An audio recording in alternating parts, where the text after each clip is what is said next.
Welcome back. Lecture 8 Riemann integral, lecture number 6. What is Riemann integral? मैं आपको थोड़ा बता दूं यहाँ पे कि Riemann integral क्या है, क्या मीनिंग है इसका. The fundamental idea of the Riemann integral is to approximate the area under the graph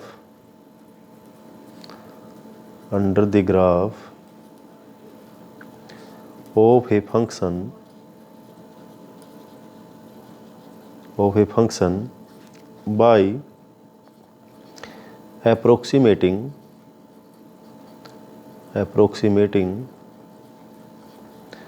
the region with rectangles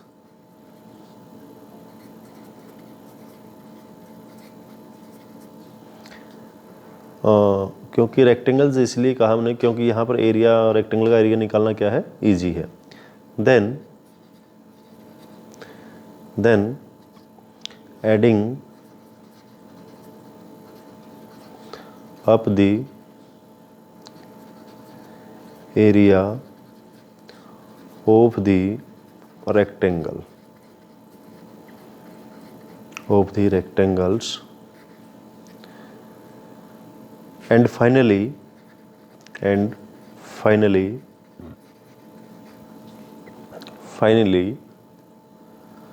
taking the limit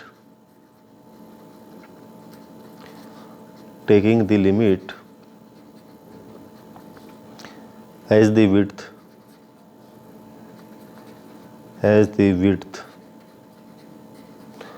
of the rectangles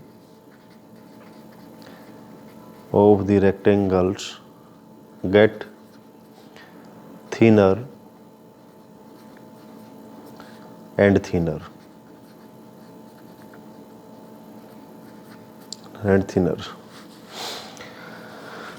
Of course,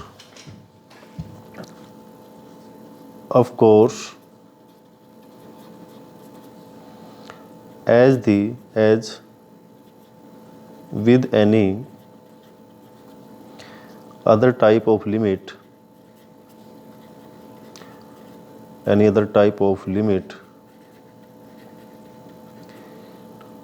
not all limits exist.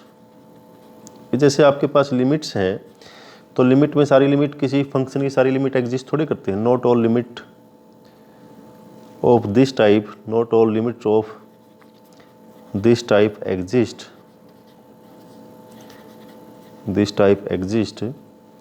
and that corresponds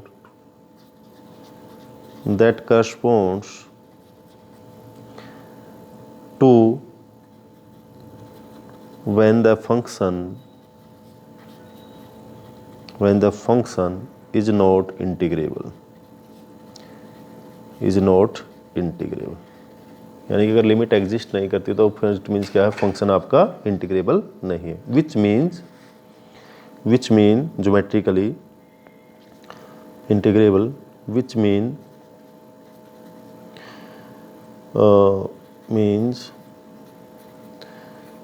geometrically that the function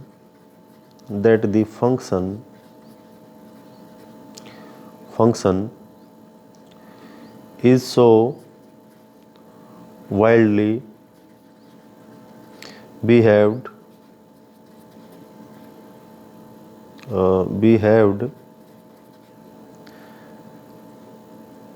that we cannot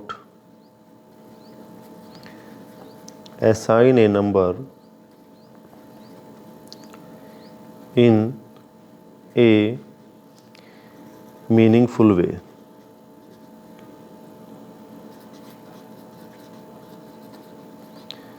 to the area of the region beneath the graph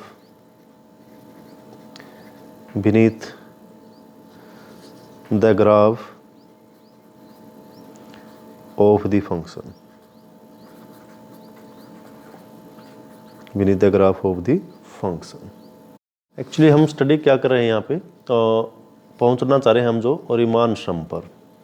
Riemann sum को हम study करेंगे, उस पे पहुँचना चाह रहे हैं हम। तो यहाँ पे जो आपके पास रीमान इंटीग्रल को डिफाइन करने के दो मेथड्स आपके पास क्या हैं। रीमान इंटीग्रल दो मेथड्स कौन से हैं आपके पास। एक तो है आपके पास रीमान सम। क्या है? Riemann sum. और दूसरा कौन सा आपके पास जो आप पढ़ चुके हैं, upper and lower integral. Upper and lower integral. और रीमान सम को हम क्या लिखते हैं? इंटीग्रल। क्या लिख सकते हैं रीमान सम को? इंटीग्रल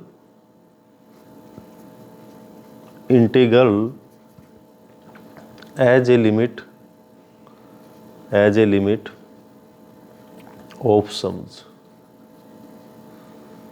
जैसा आपने इस थ्योरी में आपने स्टडी किया है कि हमने यहाँ पे लिमिट रेक्टेंगल्स को इतना थिनर बना दिया कि और लिमिट को क्या कर दिया?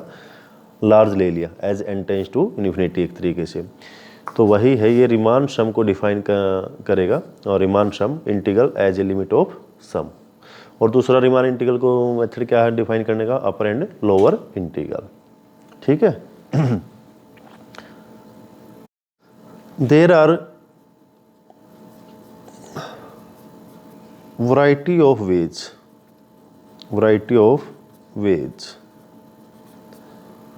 that the region under the graph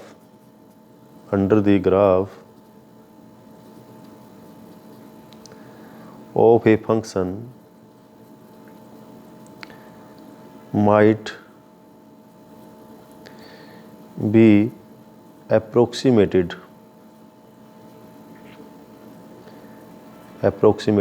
with rectangles।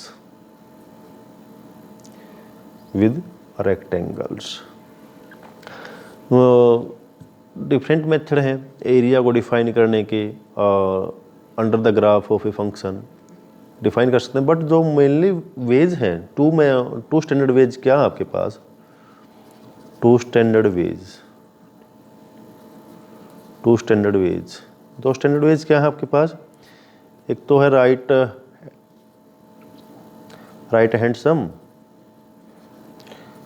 Hand sums और दूसरा है लेफ्ट हैंड सम। तो ये दो मेथड हैं, इनको हम देखेंगे कि कैसे डिफाइन करें राइट हैंड सम और लेफ्ट हैंड सम। ठीक है। मान लो सपोज f कोई फंक्शन है s से r पर। What is s? s is subset of r। Then to find the area under the graph of f and on interval AB which is subset of S। अब हम यहाँ पे right hand सम के लिए बात करते हैं। राइट हैंड सम क्या करते हैं? मान लो डायरेक्टली ग्राफ पे चले जाते हैं हम यहाँ पे कि आपके पास ये कोई ग्राफ है। This is the y axis और ये x एक्सिस आपके पास। अब यहाँ पर आपके पास कोई कर्व है, फंक्शन का ग्राफ है, और y इक्वल टू fx का आपने कोई ग्राफ लिया। अब आपको ये एरिया निकालना है। इंटरवल क्या है आपके पास, a से b पर, a से b। मान लो इस इंटरवल को हम जो राइट हैंड सम निकालना, कंप्यूट करना है, हम इस इंटरवल को क्या कर लेते हैं, स्मॉलर सब इंटरवल में ब्रेक कर लेते हैं।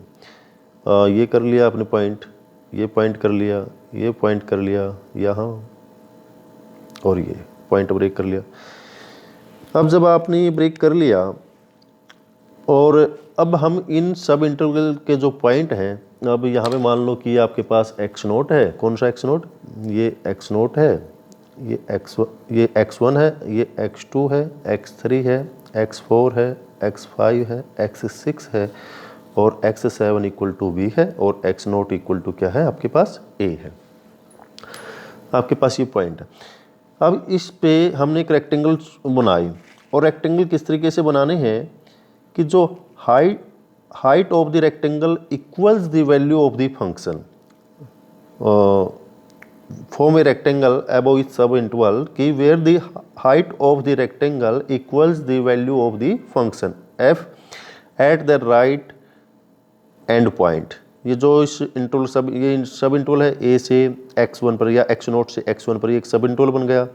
ये जो हाइट है, जो राइट की बस इस पॉइंट राइट से हमने इसकी हाइट को कंसिडर कर लिया, ठीक है। हाइट को कंसिडर किया तो यहाँ से आपके पास ये आपके पास आएगा पॉइंट ए, एक रेक्टेंगल बना लिया। तो क्योंकि आपको पता है कि रेक्टेंगल के लिए क्या होना चाहिए, आमने सामने की भुजाएं बराबर होनी चाहिए, तो यहाँ से आपके पास ये पॉइंट आपके पास निकल आएगा ऐसे, ठीक है जी। फिर ये आपके पास इस सब इंटरवल के लिए ये हाइट काम करेगी, ये वाली हाइट काम करेगी, और फिर आपके पास ये पॉइंट आ जाएगा आपके पास निकल के, ठीक है। सिमिलरली ये रेक्टेंगल के लिए ये पॉइंट काम करेगा। यहाँ जो हाइट आएगी, जितनी भी आपकी इंक्रीज होगी, ये आ जाएगी। फिर ये आपके पास रेक्टेंगल बन जाएगा, ये रेक्टेंगल बन जाएगा, ये रेक्टेंगल बन जाएगा, और ये रेक्टेंगल बन जाएगा आपके पास, ठीक है जी। और यहाँ से ये आ जाएगा, और यहाँ से ये आ जाएगा, सॉरी ये ऐसे नहीं, क्योंकि रेक्टेंगल की हाइट कहाँ से है, इस पॉइंट से है, राइट पॉइंट से, ये वाली आएगी वैल्यूज, ये वाली, ये वाली, और ये वाली, ठीक है जी, ये वाली पॉइंट, ये वैल्यू आपके पास आ जाएगी। यानी कि आपको जो सब इंटरवल आपने एज्यूम किए, उस पे राइट एंड पॉइंट है जो आपके पास सब इंटरवल का, यहाँ से इसको हाइट ऑफ द फंक्शन मान लिया। जब लेफ्ट हैंड की बात करें तो क्या करना आपको, लेफ्ट हैंड पे ये लेफ्ट हैंड जो लेफ्ट पॉइंट है, लेफ्ट एंड पॉइंट, यहाँ से आपको हाइट मान लिया। तो यहाँ से क्या आ जाएगा आपके पास, ये आ जाएगा आपके पास हाइट निकल के ये वाली, ये रेक्टेंगल का काम करेगा।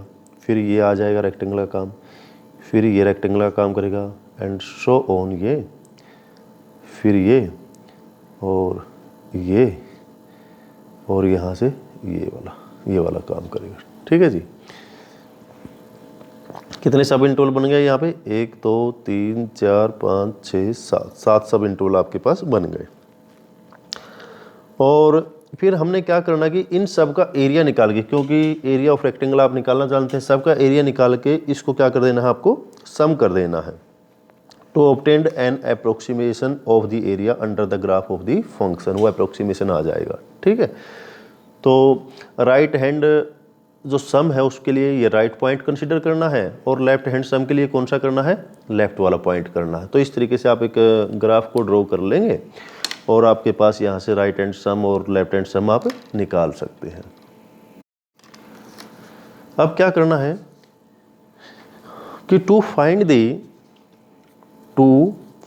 The exact area under the graph of the function, we then need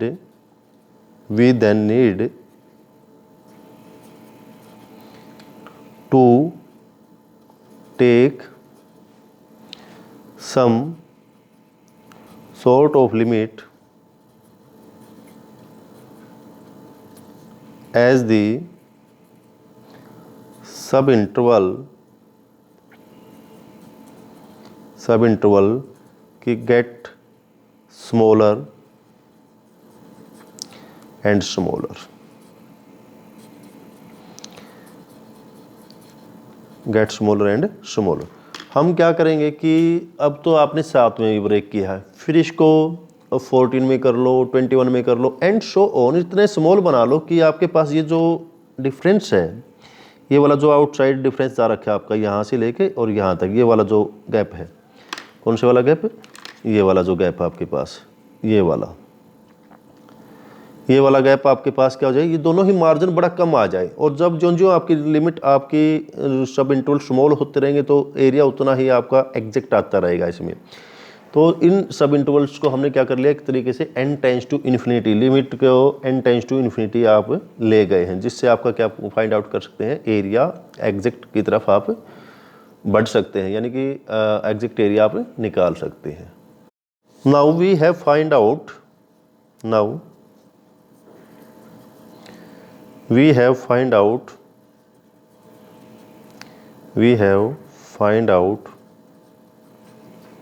that the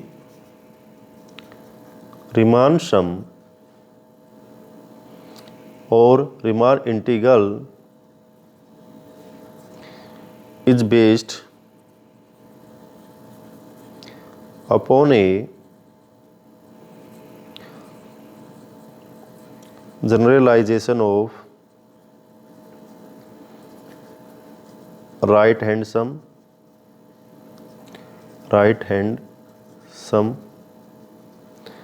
and left hand sum। ठीक है, अब आपके पास जो आपने ये डिफाइन किया, एरिया निकाला, अप्रोक्सीमेट एरिया निकाला रीमान इंटीग्रल का, तो वो क्या था, सब इक्वल इंटरवल थे, इक्वल सब इंटरवल थे।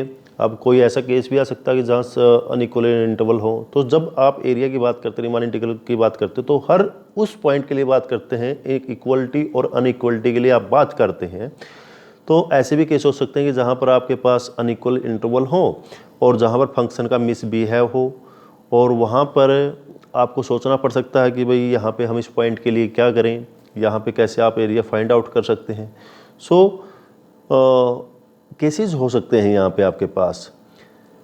तो यहाँ पे अब जैसे आपने हाइट की बात करी है, इस ग्राफ में हाइट को आपने 2 पॉइंट से एज्यूम किया है। कौन से पॉइंट से, एक तो लेफ्ट पॉइंट से, यानी कि लेफ्ट एंड पॉइंट और ले लिया, एक दूसरा राइट एंड पॉइंट ले लिया। बट ऐसा भी हो सकता है कि जो हाइट है फंक्शन की, वो इस ए और x0 और x1 के बीच में कहीं भी लाई करती हो, इस फंक्शन की हाइट यहाँ पे किसी और पॉइंट पे लाई कर सकते, तो हम उस तरीके से भी इसको सोच सकते हैं कि सिर्फ 2 ही पॉइंट पे हाइट मैच ना करे, यानी कि इनिशियल पॉइंट और एंड पॉइंट पे ही सिर्फ हम हाइट को हम चेक ना करके बीच के पॉइंटों पे भी हम चेक करें। तो फिर क्या निकल के आता है आपके पास, एक जनरल सम निकल के आता है, जो इस तरीके से हम डिफाइन कर सकते हैं। कैसे, जैसे कि more general sum of this sort is stated as, कि आपके पास दिस एक्स एक्सिस और ये आपके पास वाई एक्सिस है और आपके पास ये कर्व है। तो यहाँ पे आपने जो दिस पॉइंट ए या x0 कह सकते हैं, x1 कह लीजिए, x2 कह लीजिए, x3, x4 और x5 this equal to b, ये आपके पास b है। तो ये मान लेते हैं कि हाइट आपकी फंक्शन की क्या है, ये इस पॉइंट पे, दिस पॉइंट, ये पॉइंट आपके पास हाइट का है, ये वाला पॉइंट, इसको मैंने नाम दे दिया T1, ये वाला पॉइंट दे दिया आपको T2, ये वाला पॉइंट दे दिया T3, ये वाला पॉइंट दे दिया T4, ये दे दिया T5 और ये हाइट का काम करेगा ये पॉइंट। तो आपके पास अब इसको रेक्टेंगल बना लीजिए इस तरीके से, ठीक है जी। कुछ ऐसे निकलेगा और कुछ ऐसे निकलेगा, ये रेक्टेंगल बन जाएगा। फिर ये T2 हाइट है, ये बन जाएगी आपके पास, और फिर यहाँ से इसका रेक्टेंगल ये बन जाएगा। फिर T3 हाइट का काम करेगा, यहाँ पे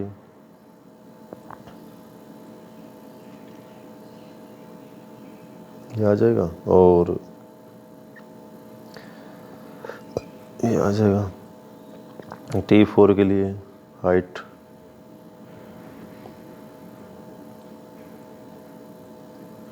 ये, सिमिलरली T5 हाइट ये आ जाएगी आपके पास, ये आ जाएगा। और ये तो एक तरीके से रेक्टेंगल बना लेंगे आप, ठीक है। थोड़ा और इसको लुक दें। ये height T1, T2, T3, T4, T5 ये हाइट है आपके पास, ठीक है। बाकी ये रेक्टेंगल आपके पास, ये वाला A से X0 से X1 तक और X1 से X2 तक। अब यहाँ से हमें क्या निकल के आया कि एक पॉइंट नए निकल के आए, T1, T2, T3, T4 ये पॉइंट आपके पास निकल के आए। तो इनसे क्या सीखा हमने, जो सीखते हैं वो आप देखिए क्या सीखते हैं। एक नई डेफिनेशन आई आपके पास निकल के। मान लो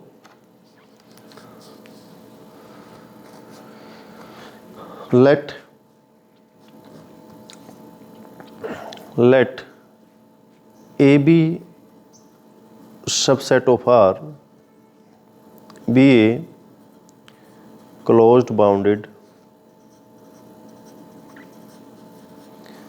इंटरवल। क्लोज बाउंडेड इंटरवल मान लिया। तो पार्टीशन तो आप जानते हैं क्या है, फर्स्ट है जो ए पार्टीशन, तो आप जानते हैं क्या लिखते हैं पार्टीशन को, a partition of A B is a set P equal to X0 X1 up to Xn और X0 less than X1 less than up to less than Xn for some n belongs to n। ये partition है। Second है जो norm भी आप जानते हैं क्या है, क्या नॉर्म, कि if P equal to X0 Xn is a partition of AB, then norm P, what is norm P? This equal to maximum of X1 minus X0, X2 minus X1 and so on Xn minus Xn minus 1, जिसको आप क्या नाम देते हैं, delta 1, delta 2 up to delta n। तो ये maximum आपका norm आ गया। तीसरी डेफिनेशन जो इम्पोर्टेंट आपके पास डेफिनेशन है वो क्या है कि जो P है, if P equal to X0 up to Xn is a partition of AB, partition of AB एक रिप्रेजेंटेटिव सेट डिफाइन करते हैं हम, A representative set of P is a set, कौन सा सेट है ये, T इक्वल टू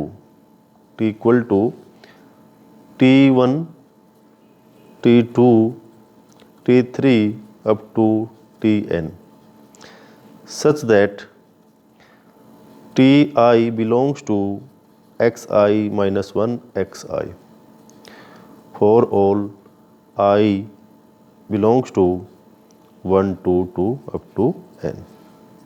ये point, क्योंकि आपको पता कि T क्या है, T आपके पास ये है ना, ये X0 और X1 के बीच का पॉइंट है T1, T2 क्या है, x1 x2 के बीच का पॉइंट है, T3 x2 x3 के बीच का पॉइंट है, T4 किसका पॉइंट है, x3 x4 के बीच का, एंड T5 किसके बीच का है, x4 x5 के बीच का। तो ये एक रिप्रेजेंटेटिव सेट डिफाइन कर लिया हमने, T this equal to this. तो हमने 3 डेफिनेशन डिफाइन की, पार्टीशन डिफाइन किया, नॉर्म डिफाइन की और रिप्रेजेंटेटिव सेट डिफाइन किया। यानी कि रिप्रेजेंटेटिव सेट के अंदर क्या है, एक हाइट ऑफ द फंक्शन है, हाइट ऑफ द फंक्शन आपके पास। अब आपने जो रिप्रेजेंटेटिव सेट लिखा देखने में तो ठीक है, कोई दिक्कत नहीं है, पर प्रॉब्लम्स क्या हो सकती है यहाँ पे कि टेक्निकल प्रॉब्लम ये हो सकती है कि कई बार ये हो सकता है कि इट कुड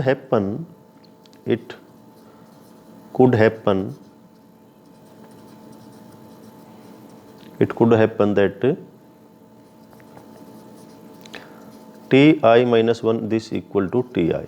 यानी कि जो टी सेट है इसके अंदर कोई हो सकता है कि जो यहाँ पर फंक्शन की जो हाइट है वो दोनों की सेम कर जाए, T1 और T2 इस पॉइंट पे आ जाए x1 पे, या T2 और T3 जो हाइट है x2 पे मैच कर जाए।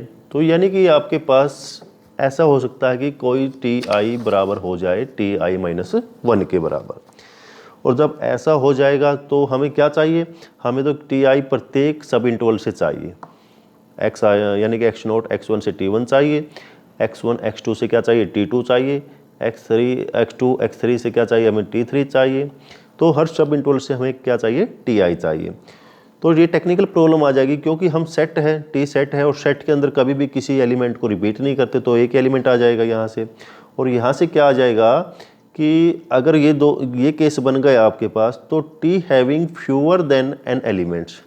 भाई पार्टीशन में कितने एलिमेंट हैं, n एलिमेंट्स हैं, और उस पार्टीशन में n एलिमेंट हैं, तो उससे स्मॉल यानी कि नंबर ऑफ एलिमेंट टी में क्या रह जाएंगे, कम रह जाएंगे।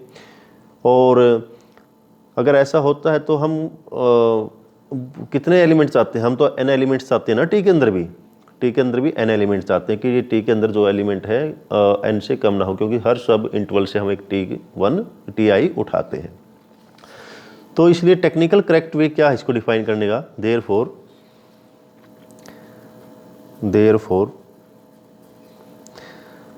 टेक्निकली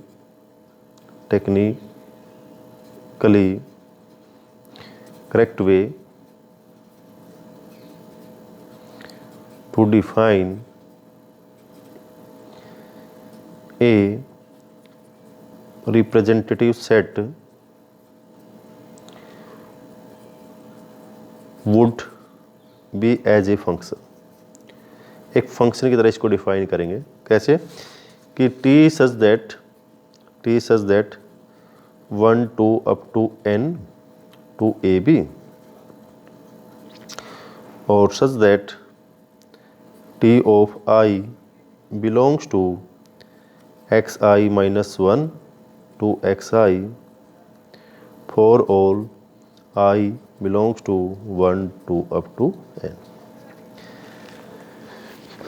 तो हम इस तरीके से इसको टी को डिफाइन कर सकते हैं, बट हम जानते हैं कि ऐसा कोई केस लेके नहीं चलेंगे कि जिससे ti minus one equal to क्या आ जाए, ti आ जाए। तो आप इस तरीके से भी डिफाइन कर सकते हैं। ये इसलिए बताया कि आपको कई बार डाउट हो सकता है कि अगर इस ti में, इस टी सेट में जो हाइट ऑफ द फंक्शन है वो T1 और T2 क्या आ जाए, सेम आ जाए। तो अब हम करेक्ट वे क्या करें, तो करेक्ट वे हम इस तरीके से इस फंक्शन को डिफाइन कर सकते हैं। Clear, what is ti, where ti this equal to ti, ठीक है, and this is equal to height of the function,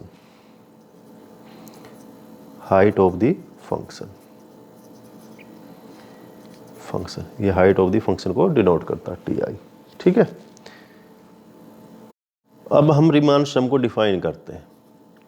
Riemann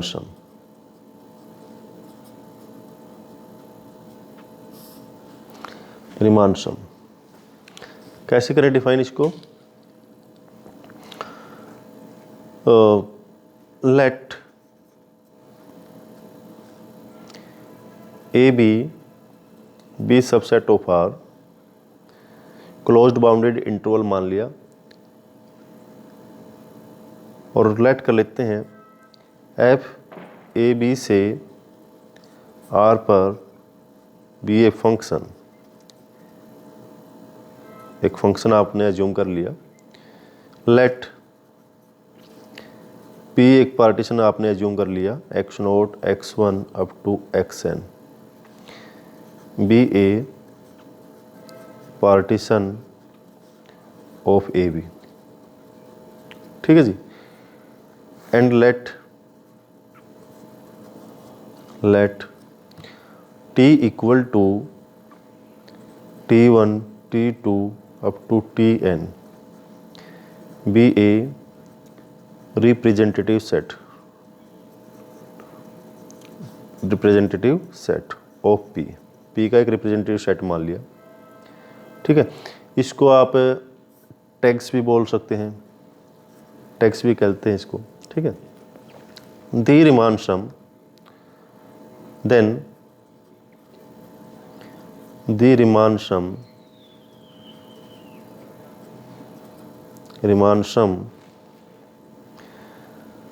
of f with respect to p and t, with respect to p and t, denoted by कैसे denote करते हैं इसको, S F P T. This equal to summation r equal to 1 to n f of T R x R minus 1, और this equal to आप कह सकते हैं summation r equal to 1 to n f of T R और into में delta R, ये भी आप कह सकते हैं। टी आर किसका पॉइंट है, since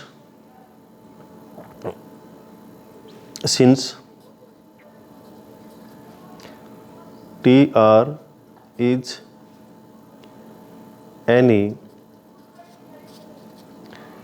arbitrary point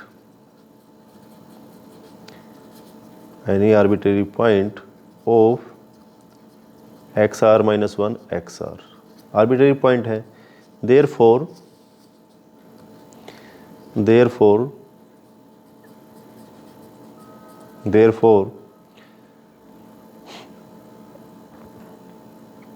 corresponding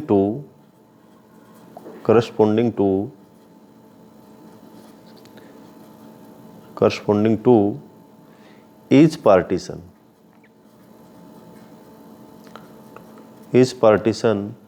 P of AB, there exist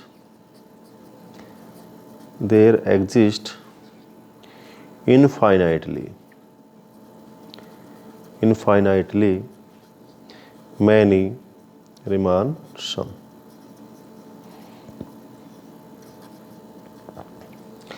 यानी कि कोई करस्पॉन्डिंग एक पार्टीशन P के साथ ही आपके पास there are lie infinitely Riemann sum आपके पास एग्जिस्ट कर सकते हैं, क्योंकि टी आई क्या है, कोई भी arbitrary point of x R minus x R है।